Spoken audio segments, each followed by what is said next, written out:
పీడిత జనం కోసం భూస్వామ్య పెట్టుబడిదారి పెత్తనాన్ని ఎదిరించే క్రమంలో కన్న తండ్రిని సైతం కడతీర్చడానికి వెనుకాడని కమ్యూనిస్టు యోధుడు ఆయన. పార్లమెంటు అసెంబ్లీలను బందలదొడ్లు బాథాకాని క్లబ్బులని ఆనాడే అభివర్ణించి ఎన్నికలను బహిష్కరిస్తూ అసెంబ్లీలోనే రాజీనామా చేసి విప్లవ పంథాన్ని ఎన్నుకొని విప్లవోద్యమాన్ని సృష్టించిన కమ్యూనిస్టు నేత ఆయన. ఊరి పేరే ఇంటి పేరుగా మారింది. ఆయన చరిత్ర వింటే నేటికి యువతరం రోమాలు నిక్కపొడుచుకుంటాయి. ఆయనెవరో కాదు, కామ్రేడ్ తరిమెల నాగిరెడ్డి. ఆయన ఒక గొప్ప అధ్యయనశీలి, వక్త, మానవత్వం పరిమళించే మంచి మనిషి. కమ్యూనిస్టుగా జీవితాన్ని ప్రారంభించి కమ్యూనిస్టుగానే కన్ను మూసిన అర్ణ పతాకం ఆయన. రాజకీయం అంటే నేడు రోత పుట్టించే పరిస్థితి ఉంది. పదవుల కోసం, అధికారం కోసం ఎన్ని అడ్డమైన పనులకైనా వెనకాడని ఎంతో మందిని నేడు మనం చూస్తుంటాం. కానీ ప్రజల కోసం, పీడిత జనం కోసం, వారి బాగోగుల కోసం పార్లమెంటు అసెంబ్లీలు ఉండాలని, అలా కాకుండా అవి కేవలం బాతాకాని క్లబ్బులుగా ఉన్నాయంటూ అసెంబ్లీలోనే తన రాజీనామాని ప్రకటించిన నేత తరిమెల నాగిరెడ్డి. అనంతపురం జిల్లా తరిమెల గ్రామంలో 1917 ఫిబ్రవరి 11వ తేదీన తరిమెల నాగిరెడ్డి జన్మించారు. పుట్టింది భూస్వామ్య కుటుంబంలోనే అయినా నిత్యం పీడిత జనం కోసం ఆలోచిస్తూ సమసమాజ స్థాపన కోసం కమ్యూనిస్టు సిద్ధాంతాన్ని తన భుజాలకెత్తుకున్న విప్లవతార తరిమెల నాగిరెడ్డి 1939లో బెనారస్ హిందూ యూనివర్సిటీ విద్యార్థి యూనియన్కి అధ్యక్షులుగా ఎన్నికయ్యారు. ఆ సమయంలోనే ఆయన కమ్యూనిస్టు పార్టీపై ఆకర్షితుడై ఆ పార్టీ సభ్యుడయ్యారు. తన రాజకీయ కలాపాల వల్ల లా చదువు మధ్యలోనే ఆపేసి అనంతపురం ఇచ్చేసిన తరిమెల నాగిరెడ్డి 5 కళ్ళు సదాశివన్, నీలం, రాజశేఖర్ రెడ్డి లాంటి పలుకుబడి ఉన్న నేతలతో కలిసి కమ్యూనిస్టు పార్టీని స్థాపించారు. 1948-50 సంవత్సరాల మధ్యకాలంలో కమ్యూనిస్టు పార్టీపై నిషేధం విధించగా కమ్యూనిస్టు పార్టీ నిషేధానికి గురైంది. కమ్యూనిస్టులు కనిపిస్తే కాల్చివేసే పరిస్థితి నెలకొంది. ఆ సమయంలో ఎంతో మంది కమ్యూనిస్టులు ప్రాణాలు పోగొట్టుకున్నారు. అదే నేపథ్యంలో తమ ఉద్యమానికి అడ్డంకిగా మారిన భూస్వాములపైన కూడా కమ్యూనిస్టులు తమ కత్తి విసిరారు. ఇలా 2 వర్గాల మధ్య సాగుతున్న పోరులో చివరకు తన తండ్రి మీద సైతం పోరాటాన్ని సాగించాడు తరిమెల నాగిరెడ్డి. నాగిరెడ్డి ప్రజల్ని బాగా చూసినాడు, ప్రజల్నే కాపాడినాడు. ఆయన ఆ తండ్రి గురించి తండ్రి చంపేయాలనుకున్నాడు కొడుకుని. ఆయన సాదాసుకు వేసుకొని వచ్చి తల్లిని అమ్మని నాయన నాకు అమ్మ భూ పెట్టంటే పెట్టలే. ఆమె కూల ఎందుకు పాలికలతో పెట్టించింది, ఆమె జీతకాలతో పెట్టించింది. అప్పుడు తండ్రి ఏం చేసినాడు, తల్లి ఏం చేసింది, పద్దన వచ్చి ఆయన పేరు రాసిపోయినాడు. నేను నాగిరెడ్డిని, నేను నమ్మా నీ కొడుకునమ్మా నాకు కొరవు పెట్టించి నాకు సింతొక్కు పెట్టించినావు అన్నాడంట. అంటే అప్పుడు తల్లి చూసి అనేకంగా బాధపడింది. నా కొడుకు వచ్చి నన్ను కొరవు సింతొక్కుతో తినిపోయాయి కదా, నా కొడుకు నన్ను చూడకపోతే కదా. ఉద్యమ ప్రారంభ దశలో తన స్వగ్రామమైన తరిమెలలో పెత్తందారి అయిన తన తండ్రి సుబ్బారెడ్డి దోపిడీ అక్రమాలపైన సైతం వ్యతిరేకంగా పోరాటం నడిపాడు ఆయన. ప్రజా వ్యతిరేకులైన భూస్వాములు, పెత్తందారులు, పోలీసులను అంతమొందించాలని పార్టీ నిర్ణయించింది. అటువంటి సందర్భంలో పెత్తందారైన తన తండ్రి సుబ్బారెడ్డినే అంతమొందించాలని పార్టీలో తరిమెల నాగిరెడ్డి తీర్మానం ప్రవేశపెట్టారని నేటికీ చెబుతారు. మొట్టమొదటిసారిగా 1946 సంవత్సరంలో తన బావైన నీలం సంజీవరెడ్డిపై పోటీ చేసిన నాగిరెడ్డి ఓటమి పాలయ్యారు. తిరిగి 1952 అదే నీలం సంజీవరెడ్డిపై జైలు నుంచి పోటీ చేసి విజయం సాధించారు. ఆంధ్ర రాష్ట్రం ఏర్పడిన తర్వాత 1955లో పుట్లూరు నియోజకవర్గం నుంచి కాంగ్రెస్ అభ్యర్థి తరిమెల రామచంద్రారెడ్డిపై పోటీ చేసి ఓడిపోయిన తరిమెల నాగిరెడ్డి తిరిగి 1962 అసెంబ్లీ ఎన్నికల్లో అదే రామచంద్రారెడ్డిపై కమ్యూనిస్టు పార్టీపై గెలుపొందారు. 1964లో కమ్యూనిస్టు పార్టీలో చీలిక ఏర్పడింది. తరిమెల నాగిరెడ్డి మినహా మిగిలిన నేతలంతా సిపిఐ వైపు వెళ్ళగా నాగిరెడ్డి మాత్రం సిపిఎం వైపు వెళ్లారు. 1967లో అనంతపురం నుంచి తరిమెల నాగిరెడ్డి అనంత వెంకటరెడ్డిపై విజయం సాధించారు. ఆయన చాలా పోరాటాలు చేసి మా గ్రామంలో వాళ్ళ తండ్రి పెద్ద భూస్వామి.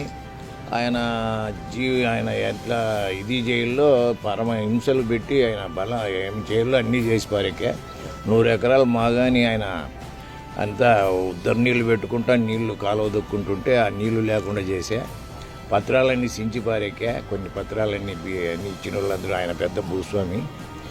ఇది ఆయన జీవిత చరిత్ర. ఆయనతో పాటు మేము కూడా జైల్లో పడినాము. జైల్లో ఆయనే అన్నం వండి అందరికీ పెడతాండే. అధిక పనుల గురించి సత్యాగ్రహం చేసింటే మేము చాలా పోరాడినాము. చాలా కష్టపడి చాలా మంచి నాయకుడు పాపం ఆయన జీవిత చరిత్ర అంతా ఒకటి చెరుకూరు సత్యం అని ఆయనకు అంతా చెప్పేసి ఒక బుక్ రాసేసినాడు ఆయన పాపం, అన్ని ఫోటోలతో సహా. 16 సంవత్సరాల సుదీర్ఘమైన ప్రజాస్వామ్య జీవితంలో నీతి బాహ్యమైన చట్ట విరుద్ధమైన దోపిడీ చర్యలకు సంబంధించి అనేక విషయాలను మీ ముందుకు తీసుకురావడానికి శాయశక్తులా ప్రయత్నించాను. ఏ ఒక్కరూ ఏ విధంగానూ బలపరచలేదు. నా అనుభవంలో ఈ అసెంబ్లీ కేవలం ఒక బాతాకాని షాపు మాత్రమే. జనాన్ని కదిలిస్తే తప్ప, ప్రజలు తమంతకు తాము నిలబడటం నేర్చుకుంటే తప్ప మరో మార్గం లేదు అంటూ తరిమెల నాగిరెడ్డి 1969 మార్చి 16వ తేదీన అసెంబ్లీలో తన సభ్యత్వానికి రాజీనామా చేశారు. అసెంబ్లీ గురించి ఆనాడే తరిమెల నాగిరెడ్డి గారు తన అభిప్రాయాన్ని వెల్లడించారు. ఆయన ఈ మాటలని దాదాపు అర శతాబ్దం గడుస్తోంది. చట్టసభలు బాతాకాని షాపుల స్థాయి నుంచి ఎదగకపోగా చేపల మార్కెట్ స్థాయికి దిగజారిపోయాయి. అసెంబ్లీలో రాజీనామా చేసిన తరిమెల నాగిరెడ్డి ప్రజలను విప్లవ కార్యాచరణకు కదిలించడమే కర్తవ్యంగా అడుగేశారు. అందుకుగాను అప్పట్లో ఆయనపై ఓ కుట్ర కేసు పెట్టారు. స్వతంత్ర భారతదేశంలో రాజకీయ ప్రేరేపితమైన తొలి కేసుగా ఇది ప్రాచుర్యంలోకి వచ్చింది. ఆయన ప్రారంభంలోనే 41లో అరెస్ట్ చేశారు, 42లో అరెస్ట్ చేశారు, 44లో అరెస్ట్ చేశారు, 52లో అరెస్ట్ చేశారు, 64లో అరెస్ట్ చేశారు, 67 అరెస్ట్ చేశారు, 69లోనూ అరెస్ట్ చేశారు. 12 సంవత్సరాల జైలు జీవితం ఆయన అనుభవించారు. తమ కార్యక్రమాలు న్యాయ విరుద్ధం కాదని, ప్రజల్ని నానా ఇబ్బందులు పెడుతూ విదేశీ గుత్త సంస్థల తొత్తులుగా మారిన ప్రభుత్వానిదే కుట్ర అంటూ ఆ కేసుకు తరిమెల నాగిరెడ్డి ఇచ్చిన సమాధానమే తాకట్టులో భారతదేశం గ్రంథంగా వెలువడింది.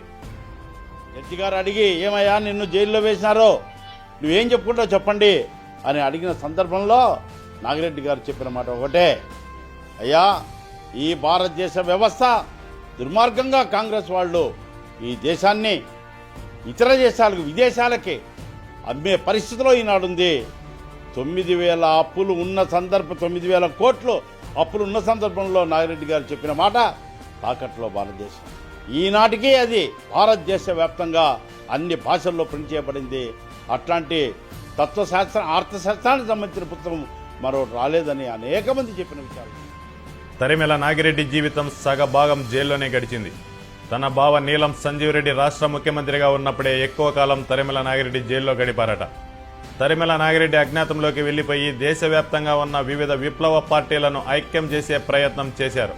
ఈ ప్రయత్నంలో ఆయన అనారోగ్యానికి గురై వెంకట్రామయ్య అనే ఓ పేరుతో అజ్ఞాత వ్యక్తిగానే ఆయన హైదరాబాద్ ఉస్మానియా ఆసుపత్రిలో చికిత్స కోసం చేరారట. అజ్ఞాత వ్యక్తిగా కాకుండా తాను తరిమెల నాగిరెడ్డినని చెప్పి ఉంటే ఆయనకు అన్ని రకాల వైద్య సదుపాయాలు అంది ఉండేవి. కానీ నిజమైన కమ్యూనిస్టు నేతగా చివరి ఊపిరి వరకు సిద్ధాంతాన్ని నమ్ముకున్నాడు ఆయన. చివరకు అనారోగ్యంతో 1976 జూలై 28వ తేదీన తరిమెల నాగిరెడ్డి కన్నుమూశారు. ఆయన మృతి చెందిన విషయం పార్టీ సభ్యులు రహస్యంగా ఆయన సోదరికి చేరవేగా ఆయన భౌతికాయాన్ని ఆమె స్వాధీనం చేసుకుని కారులో స్వగ్రామమైన తరిమెలకు బయలుదేరారు. తరిమెల నాగిరెడ్డి మృతి చెందాడన్న వార్త కలకలం రేపగా పోలీసులు మృతదేహం కోసం వెంటాడారు. అనంతపురం జిల్లా కల్లూరు వద్ద నాగిరెడ్డి మృతదేహాన్ని పోలీసులు స్వాధీనం చేసుకుని అనంతపురం ప్రభుత్వాసుపత్రికి పోస్టుమార్టం నిమిత్తం తరలించారు. ఈ విషయం కాస్త గుప్పుమనడంతో ఆసుపత్రి వద్దకు వేలాది మంది జనం ఆయన్ని చివరిసారి చూడడానికి తరలివచ్చారు. ఈ సందర్భంలో పోలీసులు లాఠీచార్జి చేయగా బతికినన్నాళ్ళు పట్టుకోకపోయినా శవాన్ని పట్టుకున్నారు.